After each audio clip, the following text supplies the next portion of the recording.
ஓம் முருகா சரணம். வெற்றிவேல் முருகா சரணம்.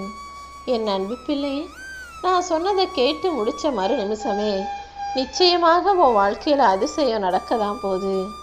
இது எப்படி நடந்ததுன்னு எல்லாரும் உன்னை பார்த்து வியக்கும் வண்ணம் உன் வாழ்க்கையில் உன்னை ஏணிப்படிகளில் ஏற்றி ஒளிர வைக்க போகிறேன். எப்போதுமே சுற்றிக்கிட்டு இருக்க இந்த பூமி இப்போது உன் வெற்றிக்கு பின்னால் உன்னை சுற்றி வரும்படி நான் செய்ய போகிறேன். அந்த அளவுக்கு உன் பிரச்சனைகள் எல்லாத்தையும் தீர்த்து வச்சு இந்த உலகத்தில் உன்னை ஒரு மிகப்பெரிய வெற்றியாளனாக ஆக்கப் போகிறேன் என் செல்வமே. உன் பிரச்சனைகள் எதுவாக இருந்தாலும் அதுக்கு தீர்வு வேண்டி இன்னொருத்தரை தேடி போகாமல் உன் பிரச்சனைகளை நீயே தீர்த்து கொள்ளும் போதுதான் மன வலிமையும் நம்பிக்கையும் உனக்குள்ள அதிகரிக்கும். எப்போதுமே எந்த விஷயத்தையுமே உன்னால் சமாளிக்க முடியுன்ற அந்த தன்னம்பிக்கையை நீ உனக்குள்ள வச்சுக்கணும். இந்த முருகன் ஒருபோதும் உன்னை விட்டு விலகவும் மாட்டேன், உன்னை கைவிட்டுட்டு கலட்டி விட்டுட்டு போகவும் மாட்டேன். நீ எப்போதும் தைரியமாக இருக்கலாம். உன் எதிர்காலத்தை பற்றின கவலை உனக்கு வேண்டவே வேண்டாமின் செல்வமே. ஏன்னா உனக்கு துணையாக உன் கூடவே நான் இருப்பேன்னு சொன்ன பிறகும் நீ கடந்து போனதையும் நடந்து முடிஞ்சதையும் நினச்சி இடிஞ்சு போகக்கூடாது. வாழ்க்கையில் ஒவ்வொருத்தருடைய வாழ்க்கையும் ஒவ்வொருத்தருடைய சூழ்நிலையும் வேறு வேறு மாதிரியாக விஷயங்களாக நிகழக்கூடியது. அப்படி இருக்கும்போது உன் வாழ்க்கையை இன்னொருத்தர் வாழ்க்கையோடு ஒப்பிட்டு பார்த்து நான் இன்னும் முன்னேறலையே, இதே நிலைமையில இவ்வளவு கீழ் மட்டத்தில் இருக்கனே, அவங்கெல்லாம் நல்லா சம்பாதிக்கிறாங்க, நல்ல வசதியான வாழ்க்கையை வாழ்கிறாங்கன்னு பார்த்து நீ சோர்ந்து துவண்டு போகக்கூடாது.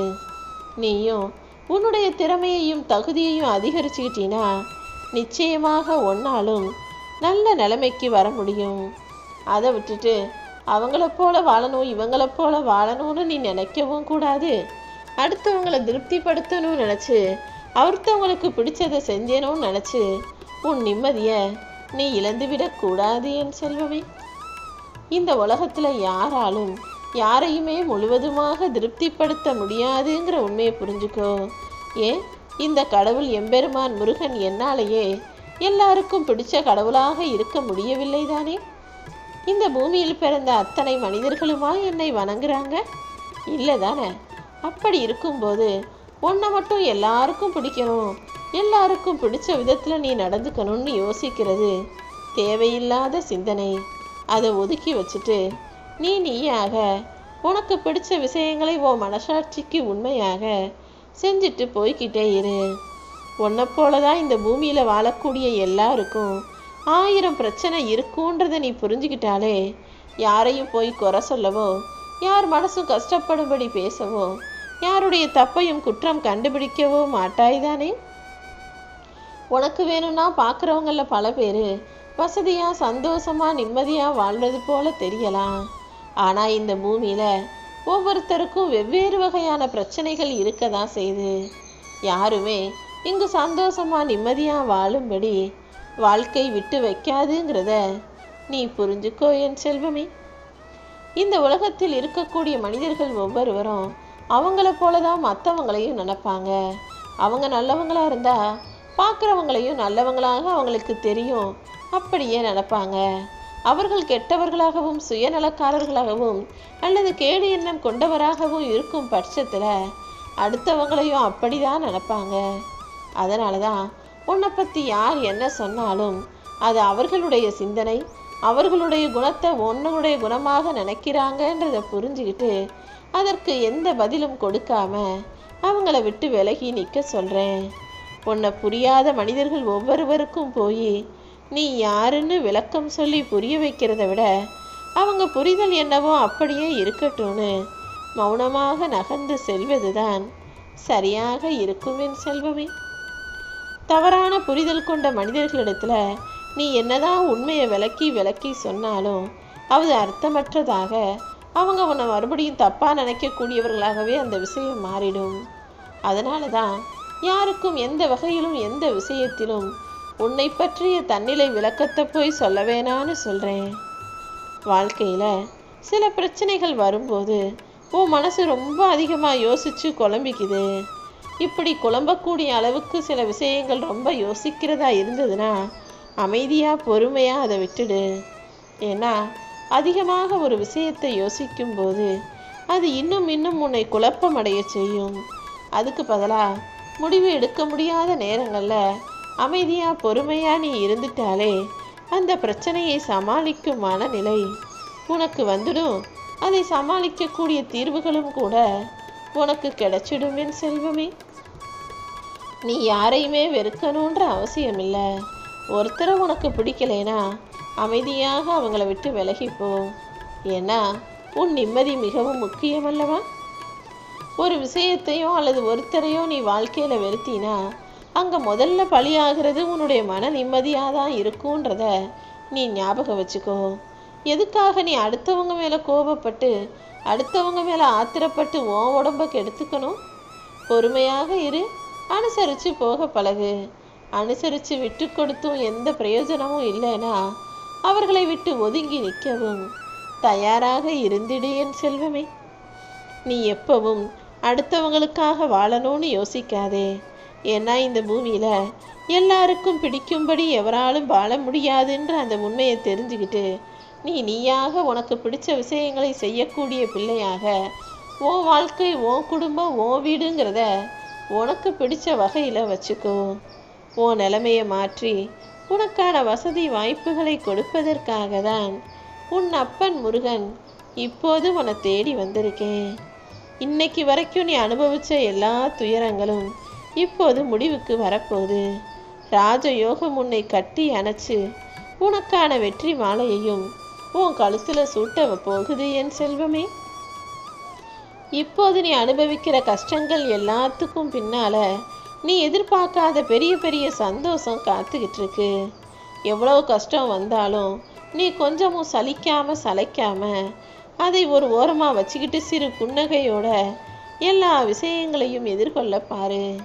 ஏன்னா உனக்கு துணையாக இருப்பது உன் அப்பன் முருகன்கிறத நீ மறந்திட வேண்டாம் என் செல்வமே. என்னை வணங்கி என்னதான் நீ கும்பிட்டாலும் உன் வாழ்க்கையில் பிரச்சனைகள் தீரலையே, துன்பங்கள் தொடருதே நினச்சி கவலைப்படாத. எல்லாத்துக்குமே நான் ஒரு கணக்கு வச்சிருக்கேன். இந்த பூமியில் யாருமே எட்ட முடியாத உச்சத்தை நீ தொடுவாய். நீ பார்க்குற உன்னுடைய சுற்றுச்சூழலும் உன்னுடைய சுற்றியில் இருக்கக்கூடிய சொந்தக்காரவங்களையும் விட நீ நல்ல நிலைமைக்கு வரும்படி இந்த முருகன் உன்னை உயர்த்தி பிடிப்பேன் என் செல்வமே. எவ்வளவு துன்பங்கள் வந்தாலும் உனக்கு துணையாக நான் இருக்கும்போது நீ எதுக்காகவும் கவலைப்படக்கூடாது. என் மேலே நம்பிக்கையோடு நீ இருந்தினா எந்த வடிவத்திலாவது நான் வந்து உனக்கு காட்சி தருவேன். எப்போதும் பசியில் இருக்கிறவங்களுக்கு உணவு கொடுக்கவும், கஷ்டத்தில் இருக்கிறவங்களுக்கு உதவி செய்யவும், துன்பத்தில் இருப்பவர்களுக்கு ஆறுதல் சொல்லவும், உடல்நலம் இல்லாமல் இருப்பவர்களுக்கு நலம் விசாரிக்கவும் ஒருபோதும் மறக்கக்கூடாது என் செல்வமே. ஏன்னா இதெல்லாம் நீ செய்யக்கூடிய மிகப்பெரிய புண்ணிய காரியம். ஒருத்தர் நல்லவங்களோ கெட்டவங்களோ, நண்பனோ எதிரியோ, நீ பேசுவியோ பேச மாட்டியோ, அவங்களுக்கு உடம்பு சரியில்லைன்னா உடல்நலம் விசாரித்து அவங்களுக்கு ஒரு ஆறுதல் சொல்ல பழகு. அதே போல் உன் கண்ணெதிலேயே யாராவது ஒருத்தவங்க கஷ்டப்பட்டாங்கன்னா உன்னால் முடிஞ்ச உதவிகளையும் அவங்களுக்கு செய்ய பழகு. யாராவது உன் கண்ணு முன்னால் பசியோடு இருக்கும்போது நீ மட்டும் நல்லா வசதியாக வாய்க்கு பிடிச்சது மாதிரி சாப்பிடணும்னு யோசிக்காம உன்னால் முடிஞ்சது ஏதோ ஒன்று அவங்களுக்கு கொடுத்து அவங்க பசி ஆறுவதற்கு உதவி செய்வாயா என் செல்வமே. எல்லார் வாழ்க்கையிலையும் வறுமையான காலகட்டத்துக்கு பிறகு ஒரு சூழ்நிலையில் செல்வத்தை நான் நிறைய கொடுப்பேன். அதே போல் அழுது ஓஞ்சவங்களுக்கு கொஞ்சம் தைரியத்தையும், தோல்வி அடைஞ்சவங்க வாழ்க்கையில் ஒரு வெற்றியையும் கூட நிச்சயமாக நிரந்தரமாக நான் கொடுப்பேங்கிறத ஞாபகம் வச்சுக்கோ. இத்தனை நாள் வேணும்னா நீ கஷ்டப்பட்டிருக்கலாம். ஆனால் இப்போது இனிமேல உனக்கு இஷ்டமான வாழ்க்கையை நீ வாழும்படி நான் செஞ்சு காட்டுவேன் என் செல்வமே. நீ துவண்டு போகிற சமயத்தில் எல்லாம் உனக்கு துணையாக யார் மூலமாகவாவது நான் வந்து நிற்பேங்கிறத நீ ஞாபகம் வச்சுக்கோ. உன் மனசில் அகம்பாவமோ, தற்பெருமை பேசும் பழக்கமோ, கண்டதையும் நினச்சி பயம் கொள்வதோ, சந்தேகப்படுவதோ, பொறாமை எண்ணமோ வேணாம். ஏன்னா இந்த பொறாமை, பயம், சந்தேகம், தற்பெருமை, ஆணவம், அகம்பாவம் இது எல்லாமே உன் வாழ்க்கையில் உன்னை முன்னேற விடாமல் தடுக்கக்கூடிய தடைகளாக இருக்கும். அதனால தான் இந்த தடைகளை உடைத்து நொறுக்கிட்டு எப்போதும் எல்லார்கிட்டையும் பணிவோட பவ்யமாக மரியாதை கொடுத்து தன்னடக்கத்தோடு பேசவும் பழகவும் கற்றுக்கோன்னு சொல்கிறேன்.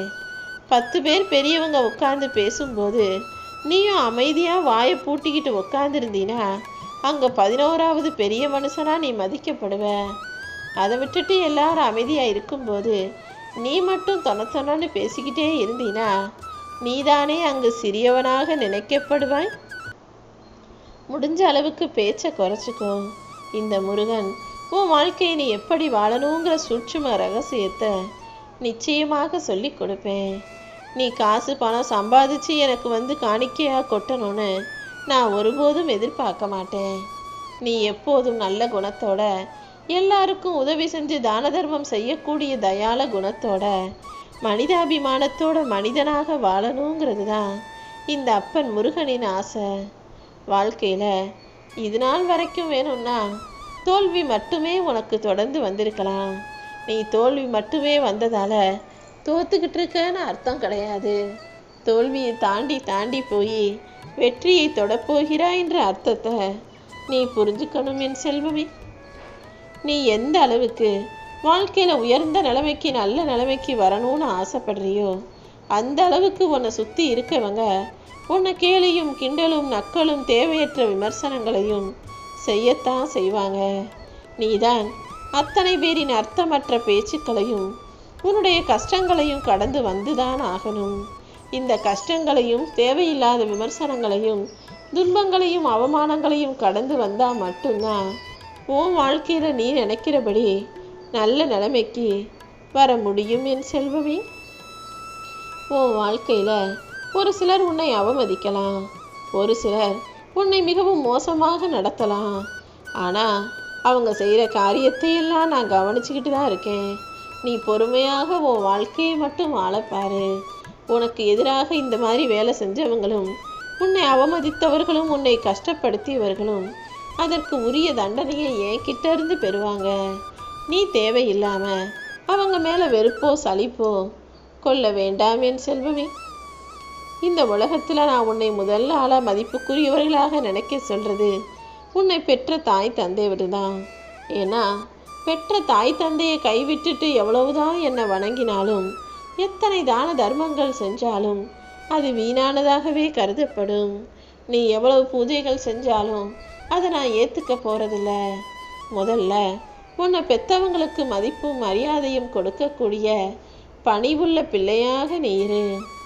கடவுள் நம்பிக்கைங்கிறது ஒரு உயிர் கவசம் போலதான். விபத்து நிகழாதுன்னு சொல்ல முடியாது. விபத்து நிகழ்ந்தாலும் அந்த கடவுள் பக்திங்கிற உயிர் கவசம் உன்னை எப்படியாவது காப்பாற்றுன்ற அந்த ஒரு கவசமாக பாதுகாப்பாக இருக்குங்கிறத நீ புரிஞ்சுக்கோ. துன்பங்களும் பிரச்சனைகளும் உன் வாழ்க்கையில் வந்தாலும் நான் உனக்கு பாதுகாப்பு கவசமாக இருந்து அது எல்லாத்தையும் சரி செஞ்சிடுவேன். நீ எதுக்காகவும் வருத்தப்பட வேண்டாம் என் செல்வமே.